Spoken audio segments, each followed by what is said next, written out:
Anh em được sinh ra trong đế giới sư tử Sasanasa hùng mạnh, kiêu hãnh.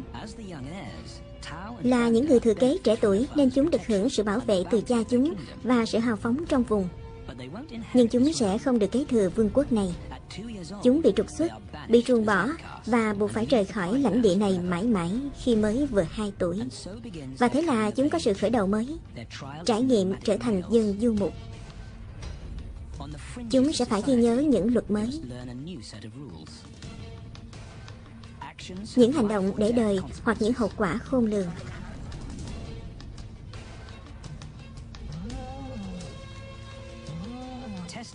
Luôn có sự kiểm tra nhất định khi chúng trưởng thành. Sức mạnh của chúng chính là sự liên kết. Liệu chúng có sống sót nổi qua cái nghi thức thông tục đó và trở thành vua của bầy đàn?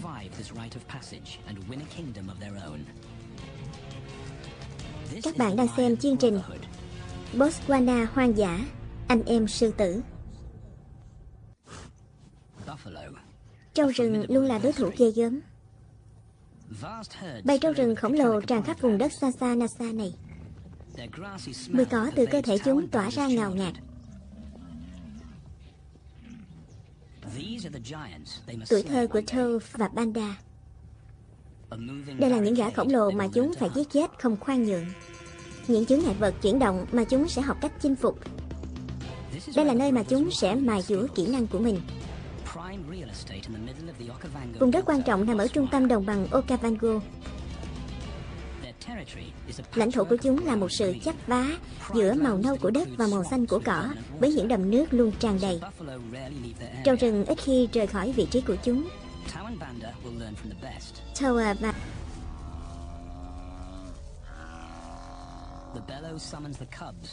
tiếng gầm vang lên để triệu tập những con sư tử con. Như một tiếng chuông báo hiệu giờ ăn đã đến. Các con cái đang săn mồi. Khi được 10 tháng tuổi, Toa và panda đã đủ lớn để tham gia cùng mẹ chúng, để được mở mang tầm mắt. Nhưng không chỉ có hai anh em nhà sư tử phản ứng lại với tiếng kêu cứu. Loài trâu cũng đoàn kết như loài sư tử. Chúng bảo vệ lẫn nhau. Con mồi phản công. Một con trâu rừng to. Nó gấp 5 lần một con sư tử cái. Một cú hút của nó có thể làm con sư tử tàn tật cả đời.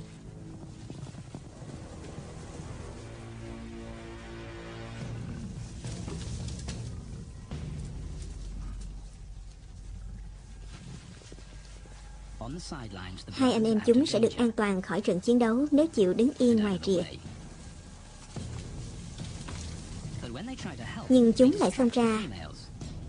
Chúng đã xông pha giúp đỡ, làm các con cái bị sao nhãng.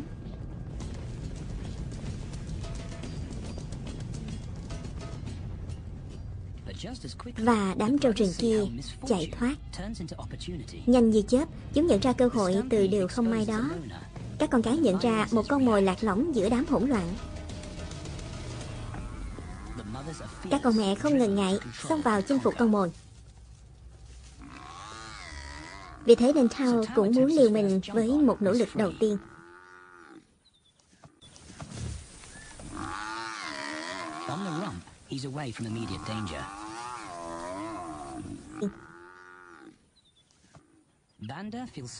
Panda cảm thấy an toàn hơn khi ẩn đằng sau những cái cây. Cơ hội của nó sẽ đến sau. Thao đột ngột hạ gục con mồi. Bản năng kìm kẹp thích hợp cho lúc này, nhưng chú không còn sức nữa. Khi nhận được sự yểm trợ, chúng ta lại thấy đây là một việc quá sức.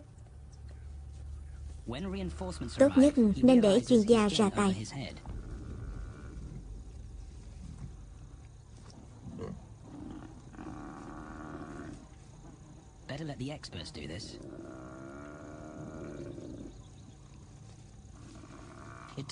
Cần đến 2 con sư tử trưởng thành mới có thể quật ngã được một con trâu.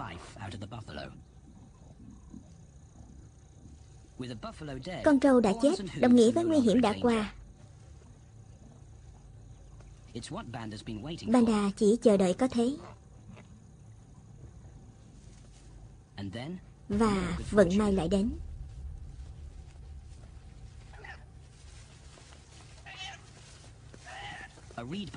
Con linh dương đi lạc vào sai thời điểm.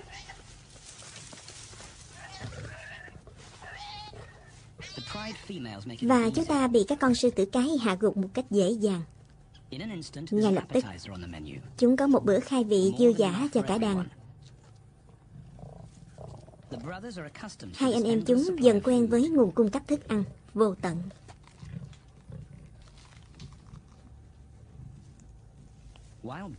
Trong khi panda đang ngấu nghiến thức ăn, thì Tao lại luyện tập kỹ năng làm ngạt con mồi. Đầu của chú Linh Dương vừa vặn để chú có thể thử khóa chặt mũi và miệng nó. Đó là cách chú sẽ giết một con trâu trong nay mai.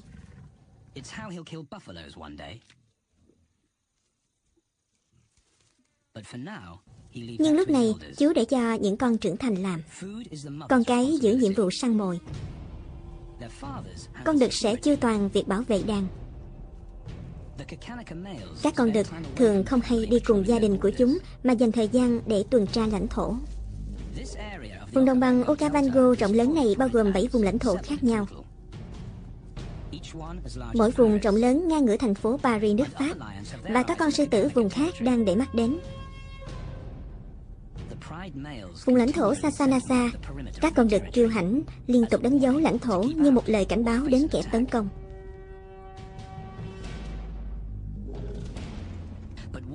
Nhưng nhiều khi cảnh báo cũng không có kết quả.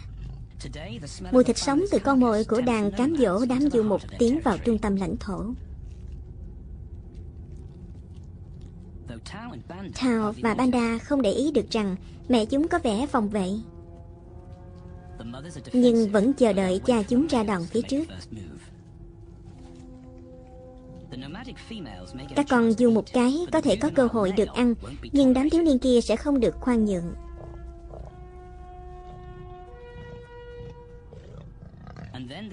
Và hai anh em chúng có cơ hội được một sở thị các cha chúng đối phó với kẻ đột nhập như thế nào.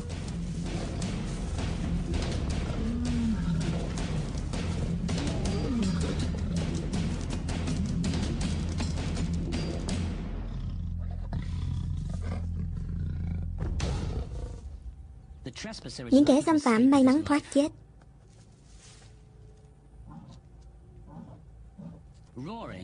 Tiếng gầm là hành động thể hiện cho địa vị thống trị, một bức thông điệp tới láng giềng về lòng kiêu hãnh, thông báo lãnh thổ, lòng can đảm và quyền thống trị.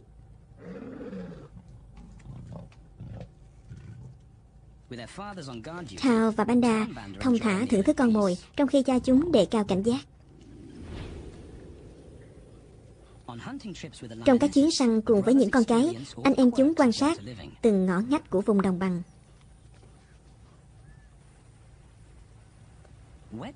Những đôi chân lạnh lẽo ướt át dần tiến về lãnh thổ.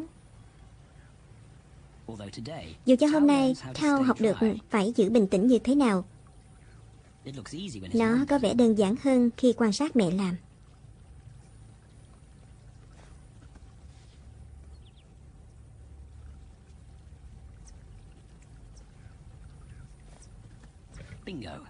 Chính xác. Panda thận trọng với bàn chân lạnh lẽo.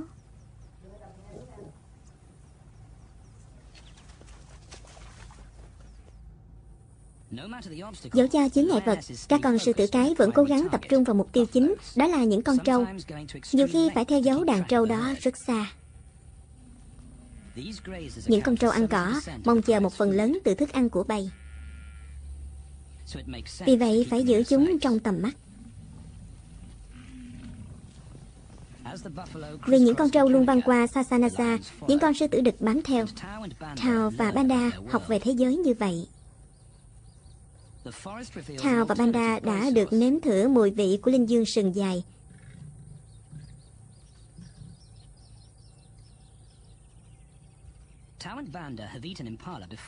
Nhưng không phải thường xuyên cho lắm.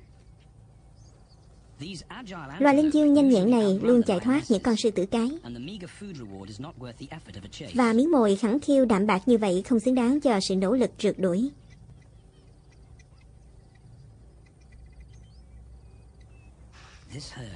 Bầy linh dương trông có vẻ rất cảnh giác những cuộc phục kích bất ngờ, và chúng được sự giúp đỡ của các con linh dương và khỉ đầu chó làm nhiệm vụ canh gác.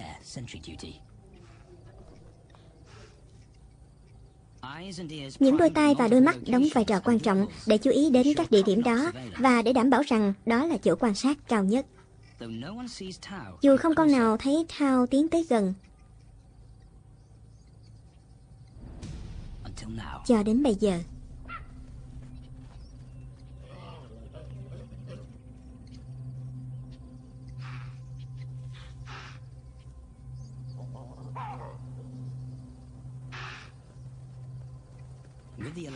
Với sự cảnh giác dâng cao, cuộc săn của bầy sư tử kết thúc.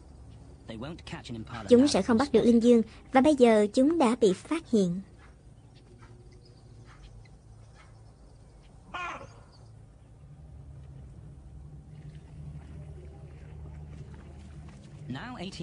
Khi đã được 18 tháng tuổi, Thao và Panda tập trung cho việc săn bắt.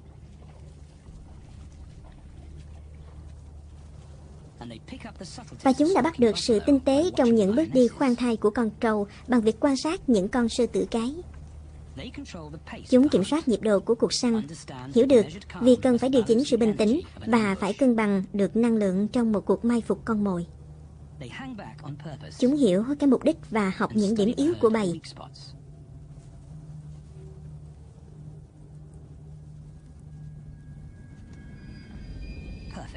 Tuyệt vời. Một con đi lạc đàn và nó đang bị thương. Chúng di chuyển nhanh về vị trí tấn công.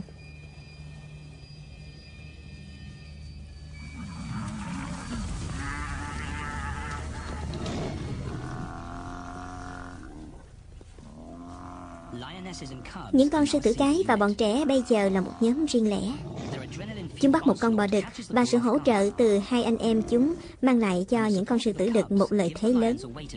Trong vòng vài giây chúng đã quật ngã con bò.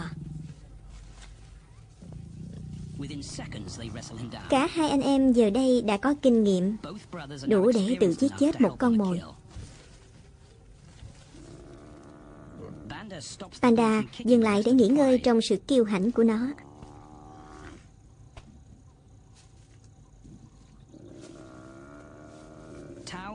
Thao giấu giếm những tiếng kêu cứu trước khi đồng bọn của nó nỗ lực giải cứu. Rất nhiều con cái bu xung quanh. Chúng luyện tập một cách thư thả, không áp lực. Và khi gặp khó khăn, đó là lúc để người mẹ ra tay. Chỉ bằng một cú cắn đủ để làm con mồi chết ngạt. Nhưng tuổi thơ ấy không còn bao lâu. 6 tháng sau, những ngày tháng vô tư và những bữa ăn dễ dàng như vậy đã kết thúc. Những cuộc tấn công không hề báo trước. Đó là niềm kiêu hãnh tàn bạo đã bị thay thế. Thời điểm chín mùi đã tới. Nó đã chờ khoảnh khắc này từ lâu. Nó như những cơn bão xộc đến lãnh thổ khi mà gia đình bị chia cắt và loạn lạc.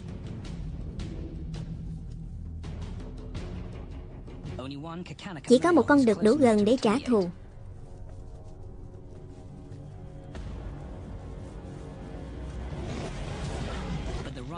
Nhưng sức mạnh của đối thủ thật khủng khiếp.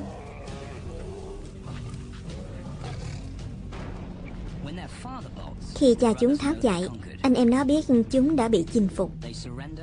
Chúng sẽ phải từ bỏ cái vùng đất đầy kiêu hãnh này mãi mãi.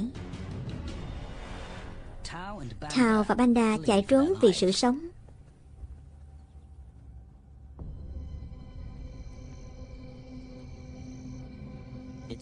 Đó là sự chấn động khi trưởng thành. Ngày và đêm hôm nay dài một cách kỳ lạ. Hôm qua, bọn chúng còn đi dạo trong vùng lãnh thổ ấy, nhưng hôm nay mọi thứ đã khác.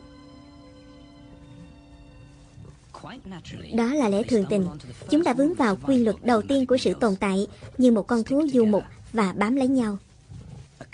Sự liên minh là cơ hội tốt nhất để giành lại lãnh thổ và tìm kiếm bạn đời. Khoảng thời gian này gợi nhớ về lúc chúng còn bên nhau như những đứa trẻ, và đó là sự cần thiết. Sự liên minh của chúng chính là sự đảm bảo cho tương lai. Anh em chúng vẫn ẩn náu một cách khôn ngoan và di chuyển đến lãnh thổ khác mà không bị phát hiện. Nhưng những con khác thì không thể không bị chú ý.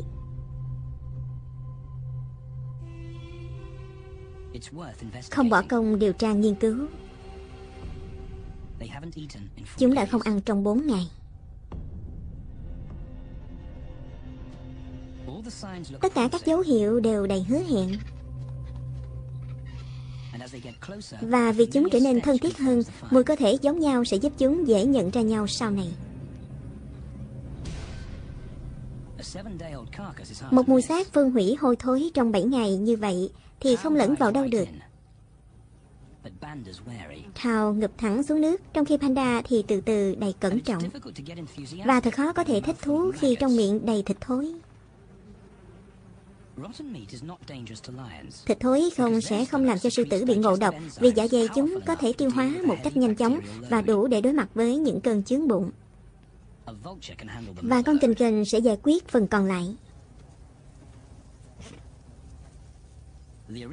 Những người chủ thực sự sẽ không xuất hiện. Và panda vượt qua nỗi lo và sự buồn nôn của nó. Đây sẽ không phải là lần duy nhất chúng phải ăn đồ thừa. Tìm kiếm và trộm cắp thức ăn là cách để chúng sống sót.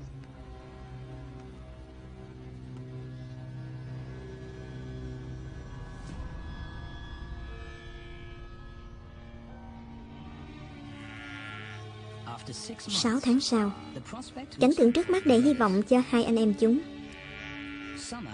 Mùa hè là khi những con trâu sinh sản, và điều đó hẳn sẽ đem lại một nguồn thực phẩm dồi dào cho anh em chúng. Chúng chỉ cần một chiến lược. Nó là một món mồi béo bở để đi săn. Nhưng làm thế nào để lên một cuộc mai phục mà không đánh động bầy đàn? Không còn có mẹ kế bên nữa.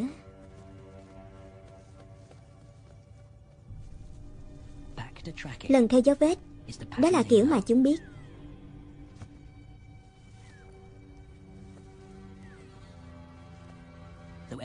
Mặc dù mỗi bước đi của chúng càng gần hơn tới lãnh thổ của kẻ thù.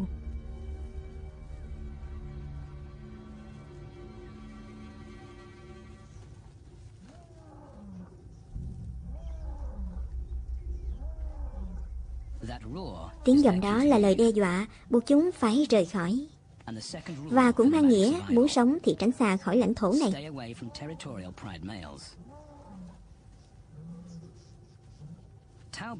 Thao phá vỡ cả hai luật khi nó vô tình tách ra khỏi panda.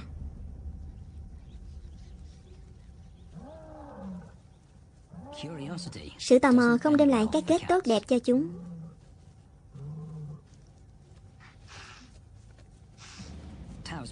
Thao đã bị phát hiện, và bây giờ con lớn hơn đã nhận ra sự xuất hiện của Thao trong khu vực của nó. Panda thì không bị nhìn thấy.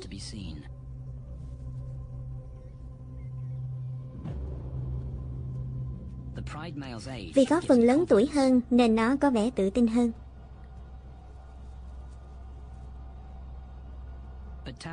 Nhưng Thao đã làm lơ đi tất cả những lời cảnh cáo từ kẻ thống trị.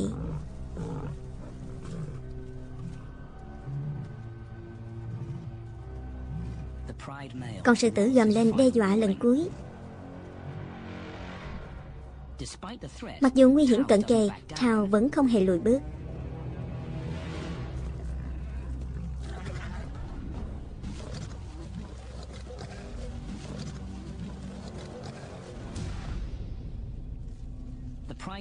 Con đầu đàn bày tỏ sự nhân đạo cuối cùng.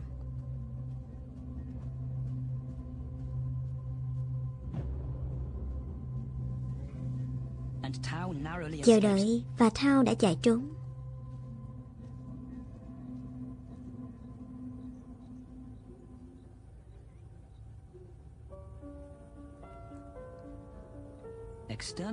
Vết thương bên ngoài thì dễ lành, nhưng vết thương sâu ở trong lòng thì cần thời gian lâu hơn.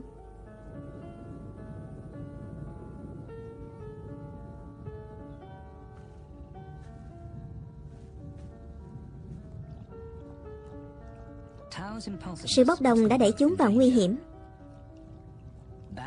Panda có vẻ không thể sống sót một mình.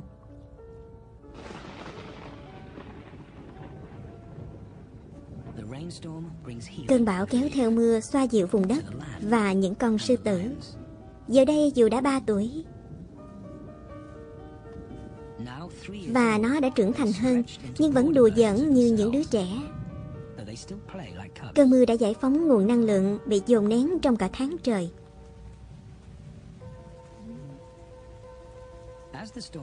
Đây là cơ hội.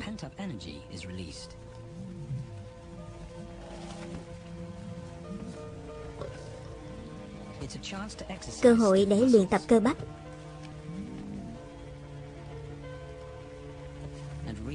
và một lần nữa xác nhận lại mối quan hệ ruột thịt.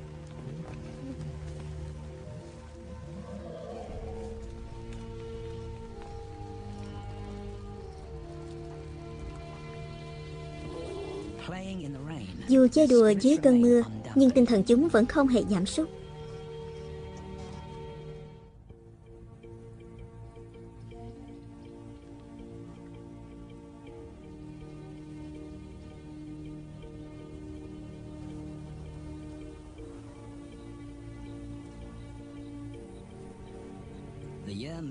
Ngày tháng trôi qua, cơ thể Tao và Panda lại thay đổi. Những cái bờm màu sáng dần chuyển sang màu tối sẫm. Chiến lược của chúng vẫn như vậy. Chúng đi dọc biên giới, cảnh báo có thức ăn hoặc sự nguy hiểm đang rình rập.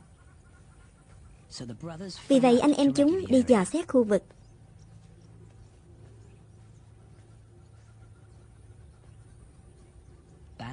Panda hướng về bụi cây. Nó luôn cẩn thận từng bước một, và điều đó chưa bao giờ là thừa cả.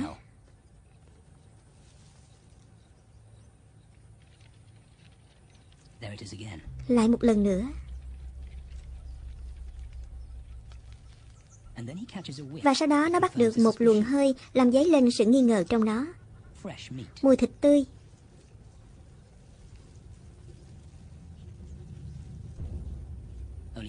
Chỉ có xác súc vật bị lấy đi.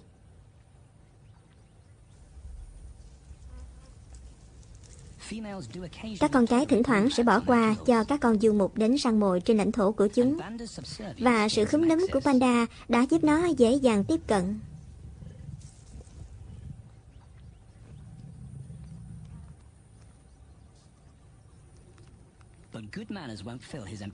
Nhưng phép lịch sự sẽ không giúp nó no bụng. Bây giờ nó đã đủ lớn để lấy lại địa vị trước đây.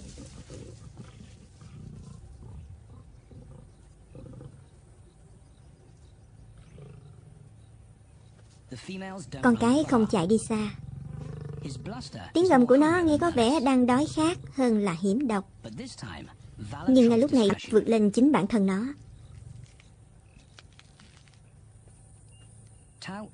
Tao cũng để ý đến cái mùi hương quyến rũ này. Nhưng đó không phải là xác động vật.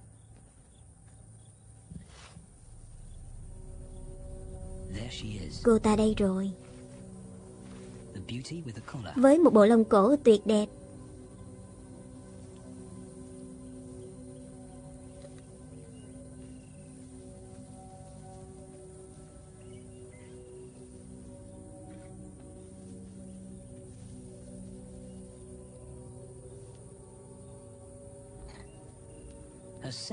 Mùi hương của nó thật mê đắm.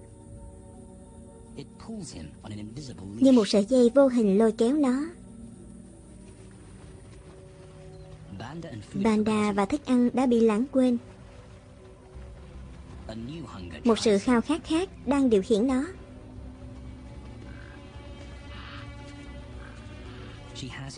Con cái có được sự chú ý mãnh liệt. Nhưng nó phải đợi cho đến khi con cái cho phép để tiếp cận. Chúng đã vượt qua bao nhiêu gian khó. Chúng có thể ở bất cứ đâu. Tao không còn nhận thức được gì khác ngoài cô sư tử kia.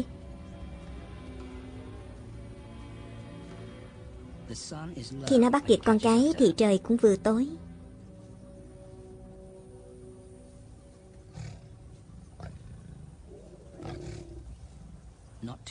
Có một tiếng gầm vang vọng đâu đó.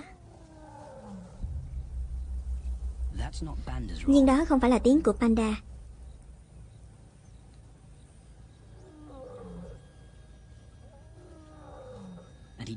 và nó đã không thể tưởng tượng được.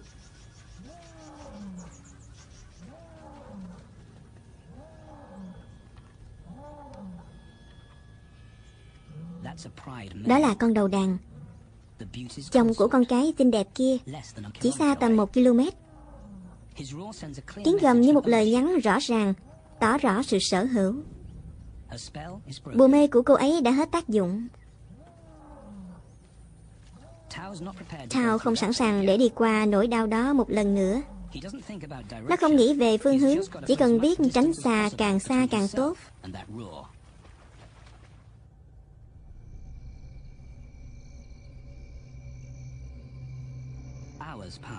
Vài giờ trôi qua và Thao vẫn dừng chân ở đấy. Những đầm lầy vào buổi tối nhìn rất khác.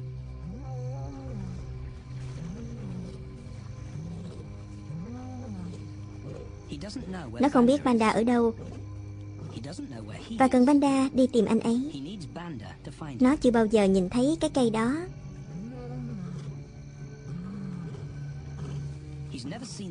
Nhưng nó làm dấu để Panda biết nơi nó đã ở.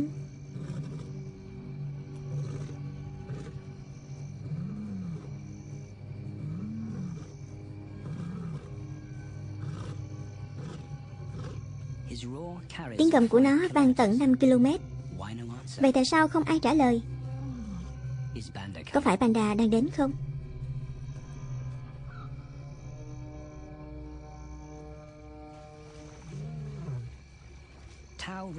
Thao nhận ra rằng nó nhất định đã ở đây trước đó hay không?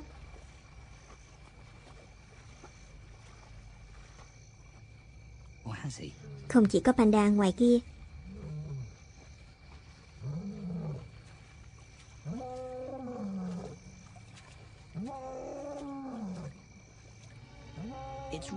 Mà còn đầy những rủi ro. Nhưng càng nguy hiểm hơn nếu ở một mình.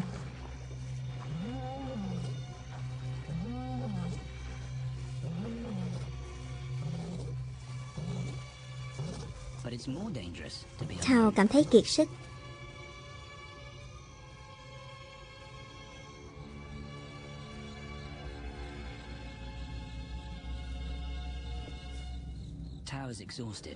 Dù cảm thấy kiệt sức lắm, nhưng nó không tài nào chợp mắt được.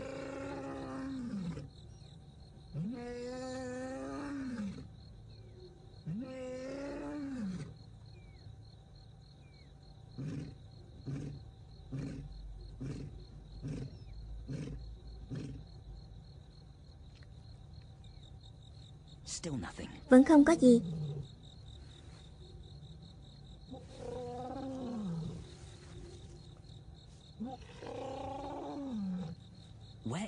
Panda đang ở đâu?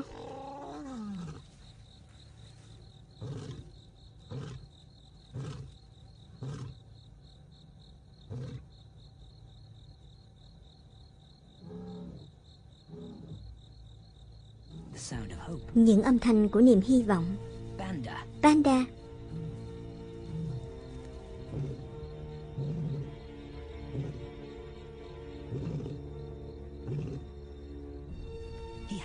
Panda đã đến.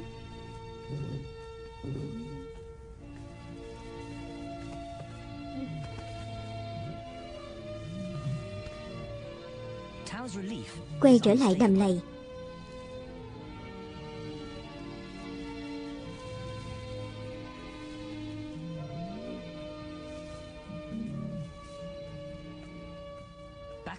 Nhưng lần này không đơn độc. Panda biết rõ đường.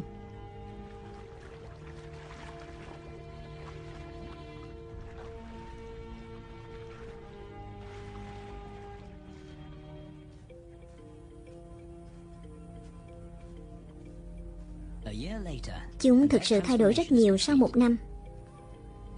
Là những con sư tử 4 tuổi, Thao và Panda tự hào với những chiếc bờm to sẫm màu. Đó là dấu hiệu trưởng thành về sinh lý.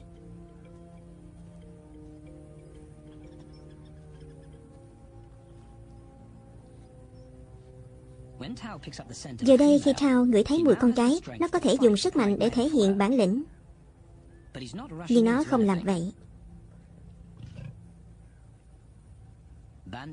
Panda cũng mong muốn tìm bạn đời, mặc dù anh em nó sẽ không đấu tranh cho lẽ phải. Sự liên minh của các con đực được duy trì dựa trên luật lệ nghiêm khắc rằng ai đến trước sẽ được hưởng quyền ưu tiên.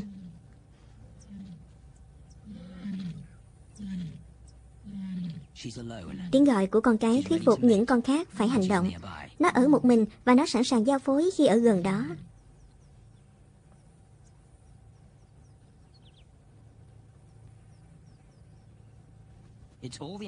Đó là tất cả sự động viên mà Thao cần. Nó muốn được là người đầu tiên. Nó nói rõ với Panda rằng nó sẽ thắng với niềm vinh dự là một người trưởng thành giữa các anh em chúng.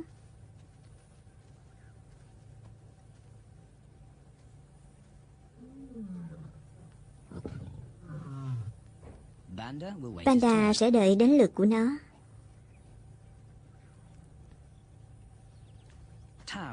Thao ghi nhớ mùi hương của cô nàng và kiểm tra xem liệu cô ả có sẵn sàng hay chưa. Dấu hiệu trong nước tiểu của cô ta cho thấy cô ta đang rạo rực.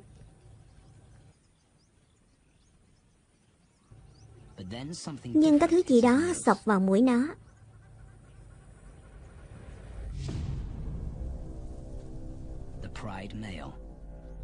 Con cái sẽ thuộc về con đực dũng mãnh. Không còn đường nào để tránh khỏi cuộc đấu. Các con sư tử cái thực sự quá quý giá để mất.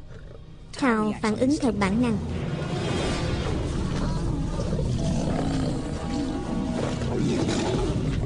Nhưng Panda vẫn đang vạch chiến lược. Lần lượt Thao và những con sư tử trưởng thành tham chiến.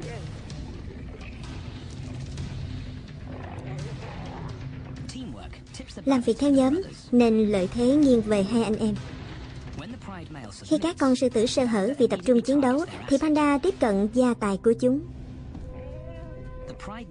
Các con sư tử kia thuộc trách nhiệm của Thao. Sự liên kết làm đảo ngược tình thế. Mục đích trong trận đấu là sự giành lãnh thổ. Các con sư tử kiêu hãnh kia sẽ buộc phải rời khỏi và hai anh em sẽ có được con cái. Thời cơ của anh em chúng đã tới.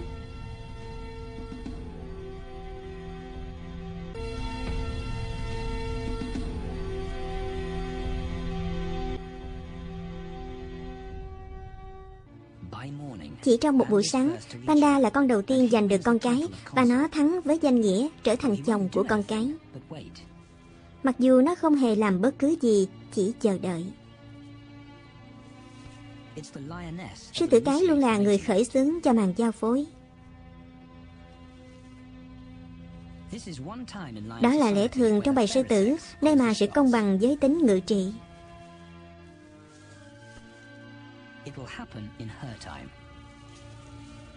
Nó sẽ diễn ra khi con cái sẵn sàng.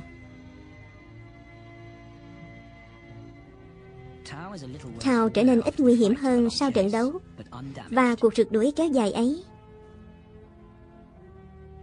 mà không tổn hại gì. Nó đang thất thế và chỉ được giao phối với sự cho phép của Panda. Bởi vì là anh em, huyết thống của chúng vẫn kéo dài. Dẫu cho ai sẽ sinh ra sư tử con, chúng có cùng nguồn giống. Đó là chìa khóa thuận lợi.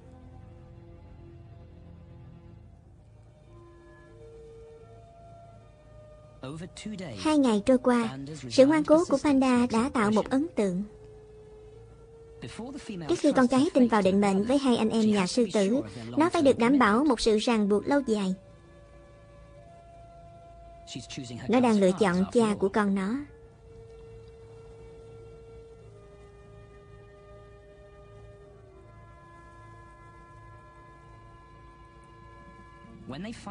Khi chúng giao phối, đó là sự an ủi quen thuộc của một sự hình thành mối quan hệ.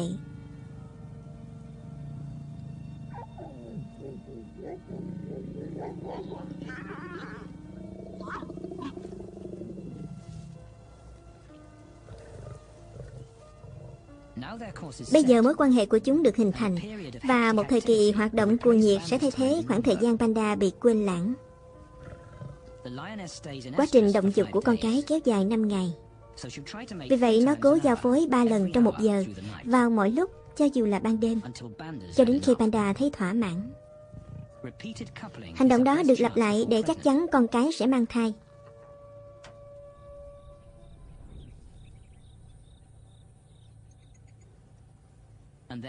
Và bây giờ tới lượt của Thao. Những anh em có những cơ hội bình đẳng để giao phối, và nhờ đó giành được quyền làm cha. Chúng nó đổi vai trò cho nhau mà không hề tranh chấp.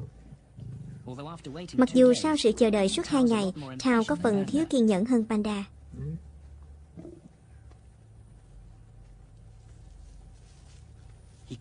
Nó khẳng định phần thưởng cuối cùng này rất khó giành quyền chiến thắng, nhưng bây giờ thực sự xứng đáng.